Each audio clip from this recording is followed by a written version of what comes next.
El gusto de saludar a un amigo de la casa. Él es Gabriel Sibinian, coordinador de la Cátedra Libre de Estudios Palestinos Edward Said de Filosofía y Letras de la Universidad de Buenos Aires y también docente del profesorado Palacios aquí en el barrio de Barracas.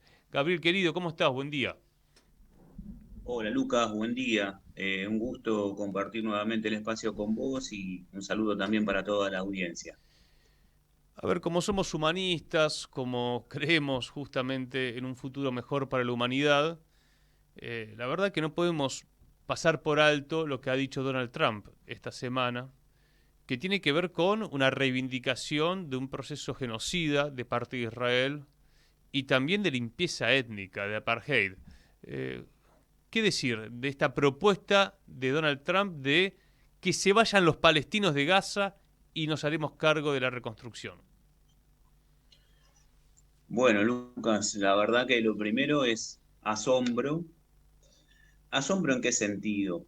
Asombro en el sentido de, sí, mira lo que nos pasa aquí en Argentina, de que cada vez van corriendo los límites de lo que es debatible públicamente. No es que quienes seguimos la cuestión de Palestina en su devenir histórico nos asombremos hoy de que el plan es de limpieza étnica y en definitiva incluso de exterminio, de desplazamiento de la población, porque cualquiera, insisto, que se acerca a la cuestión de Palestina, analizándola desde la perspectiva de sus víctimas, sabe que el plan sionista consiste justamente en eso, en apropiarse de la mayor cantidad de territorio con la menor cantidad de población nativa árabe de Palestina posible o incluso con ninguna. En ese sentido, no es nada novedoso. Lo que es novedoso es que en el ámbito público, que un presidente de una potencia mundial traiga esta temática con total desparpajo, porque aún los Estados Unidos, con la complicidad que han tenido, no solamente en estos 15 meses, que han sido el principal sostén y cómplice del exterminio y del genocidio del pueblo palestino, sino en las últimas décadas, aún siendo cómplices de Israel en todo este tiempo, mantenían en términos de posicionamiento público como resolución de la cuestión de Palestina la idea de los dos estados que se apega al derecho internacional. Bueno, ahora este personaje, Qué lástima, che. Ahí se está cortando un poco la comunicación. Vemos si podemos retomar. Estamos dialogando con Gabriel Sibinian. Recordar que fue una de las temáticas fuertes de esta semana. Donald Trump haciendo declaraciones sobre Palestina, sobre Gaza. Ayer quien habló del tema fue Lula da Silva, que, bueno, lo que planteó es que Trump es un bravucón y dijo que Trump no fue electo para mandar al mundo. Y Lula también dijo, los Estados Unidos incentivaron todo lo que hizo Israel en Gaza. ¿Qué sentido tiene decir que van a ocupar la región y que además van a vivir allí? ¿Dónde van a vivir los palestinos? ¿Cuál será el país de ellos? Se preguntó Lula da Silva. A ver, reconectamos con Gabriel. Gaby. sí, sí, Lucas, no sé dónde, yo seguí hablando, pensé que estaba saliendo al aire, no sé dónde nos quedamos, Bueno, estaba pero a reflexionando lo que me... sobre, claro, la capacidad de sorpresa la hemos perdido, ¿no? Claro, y bueno, más allá de que hayan efectivamente planes o no, que seguramente los habrá, porque es difícil hablar en estos términos de los halcones, porque en realidad el gobierno actual del Estado de Israel está compuesto, no hay muchas diferencias entre Netanyahu, Ben-Gvir o Smotrich, pero ya venían anunciando un plan de estas características, más allá de que efectivamente tengan este plan o no, y de que se puede implementar o no, que eso no dependerá justamente de ellos, sino también del pueblo palestino y de los pueblos de la región y sus estados, insisto, que hayan puesto en debate público esto tiene que ver con esta prepotencia imperial y tiene que ver también con una retórica salvacionista que, entre otras cosas, lo que hace es evadir las culpas que tienen el Estado de Israel, por supuesto, en primer término, pero también los Estados Unidos, de un genocidio que está en curso, ¿no? Ahora resulta que vienen a salvar lo que han destruido, resulta que se preocupan por el pueblo palestino gazatí cuando lo han estado masacrando durante durante meses y lo vienen acorralando y vienen Ujú. violando sistemáticamente sus derechos humanos por décadas. Es de una hipocresía absoluta, ¿no? Ahora, Gabriel, Pero sabemos bueno, que sí. Trump grita, pero después hay que ver lo que hace. Hay quienes analizan el tema y dicen, veamos más lo que hace que lo que dice. En el caso, a ver, de su primera presidencia, parecía un tipo guerrerista, pero si uno analiza lo que hizo Estados Unidos durante su gestión, fue menos guerrerista que el Premio Nobel de la Paz Barack Obama. Es decir, que entre republicanos y demócratas sabíamos que los demócratas ofrecían más guerra, por lo menos hacia el mundo, más allá después de la discusión interna de Estados Unidos. ¿Qué pensás que va a pasar? Porque la tregua es por 45 días. Ya se iniciaron algunos, entregas de prisioneros de un lado y de otro. Obviamente que de los palestinos no se habla, sí se habla de los israelíes, que hay muchos argentinos también allí, o de que en realidad, bueno, doble nacionalidad, pero no se habla de las historias de los palestinos ni fotos de cómo salen de las cárceles israelíes. Me gustaría también que menciones eso, pero después, ¿qué es lo que se espera? Porque cuando uno ve el retorno a Gaza de los palestinos, ve que existe Hamas, que se fortalece Hamas y que hay un pueblo, decía el otro día Fernando Esteche, que es indómito, o sea, que tiene una capacidad de resiliencia que es impresionante, es admirable, ¿no? Es bíblica, una resistencia bíblica, decía también el otro día Carlos Aznares cuando lo entrevistábamos. Bueno, varias cosas, Lucas, en relación a Trump, sus discursos, sus prácticas. Tenemos como antecedente lo que hizo cuando fue presidente de los Estados Unidos en su primer término. Y ahí lo que hizo fue avanzar como ninguno, trasladando la capital, trasladando la embajada de los Estados Unidos a Jerusalén y reconociéndola como capital del Estado de Israel, cuando, pero podemos hablar desde Sykes-Picot, desde 1916 en adelante. Hay un consenso internacional, por lo menos en relación a que Jerusalén debe ser un corpus separatum, un cuerpo separado bajo jurisdicción internacional o incluso capital dividida de un Estado palestino en Jerusalén Oriental. Bueno, este hombre directamente avanzó como no lo había hecho nadie, particularmente con el reconocimiento de Jerusalén como capital del Estado de Israel. También avanzó con el reconocimiento de las alturas del Golán sirio como formando parte de los territorios israelíes, reconoció la ocupación también del Golán sirio y también en su momento desfinanció a la Agencia de Naciones Unidas cuando no había sucedido lo del 7 de octubre de asistencia humanitaria, la UNRWA.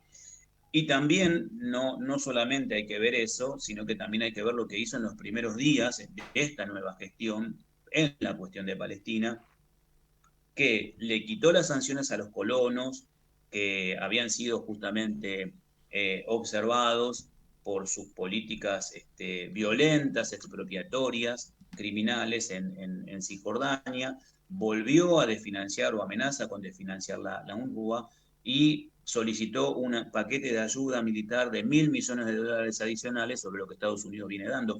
En ese sentido, más allá de su política externa general en la cuestión de Palestina, ha sido consecuente Trump en cuanto a un seguidismo respecto a las políticas más extremistas del Estado de Israel en la región. No tengo mayores esperanzas en ese sentido. Bien. Y luego, bueno, sí, la resistencia del pueblo palestino. Hay una cuestión, Lucas, que tiene que ver con la razón instrumental de Occidente que no se llega a comprender en relación a los pueblos, a nuestros pueblos y también al pueblo árabe de Palestina. No es una cuestión simplemente de que la tierra es el lugar donde uno ha nacido, la tierra es el lugar donde uno es para los palestinos. Esos son su tierra, son su historia y mucho más aún hoy en día, ¿no? Yo leía testimonios de las primeras repercusiones en donde padres, madres, familiares hablaban que no podían jamás abandonar esa tierra donde estaban sepultados sus víctimas, sus mártires, como ellos le dicen, en donde su propio pueblo ha dado la vida. Entonces, eso no lo llega a comprender la razón instrumental occidental, no lo llega a comprender. Por eso es que ese pueblo resiste y resistirá, y lo viene haciendo hace 77 años y lo hará por 77 años más o el tiempo que haga falta, ¿no? Ujú. Qué interesante esto, ¿no? Que planteas de contraste, porque el reseteo occidental aparece permanentemente en la cobertura mediática, ¿no? Sí, lo que pasa es que nosotros vemos, digo nosotros en términos de la construcción narrativa que es hegemónico o por lo menos dominante, la cuestión de Palestina desde la perspectiva occidental. Nunca la vemos desde la perspectiva de las víctimas, ¿no? Uno puede leerla y puede analizarla desde ese lugar, por supuesto, no está en ese lugar ni forma parte de ese pueblo. Pero simplemente con leer a Edward Said, digamos, que es un ejercicio intelectual, racional, uno puede advertir, además de, por supuesto, analizar el proceso histórico, que lo que hay que ver es la cuestión de Palestina con los ojos de sus víctimas. Y vistas desde ese lugar, el pueblo palestino no se va a resignar, no se va a resignar a vivir en bantustanes como en Cisjordania, no se va a resignar a ser el sirviente en el marco de un Estado que los unifique, un Estado único que los unifique, pero desde un régimen de apartheid, como sucede, porque hay un sistema de apartheid, y mucho menos se va a resignar a ser desplazado y expulsado de su tierra. Ujú. Yo creo, Lucas, porque discutimos de estos personajes, yo nombré a Balfour, hoy es Trump, ayer fue, no sé, Ben Gurión, hoy es Netanyahu, mañana será quien será, o Herzl, o Smotrich. Yo creo que lo que queda claro con una nitidez pavorosa, eh, que insisto, los que los venimos estudiando, por supuesto que lo vemos, pero queda claro ante la opinión pública internacional y también ante la de nuestro país, es que este proyecto es un proyecto colonial que está en desarrollo en pleno siglo XXI, que viene a expropiar la tierra de un pueblo nativo, el pueblo árabe de Palestina, y viene a expulsar a sus habitantes para implantar población foránea.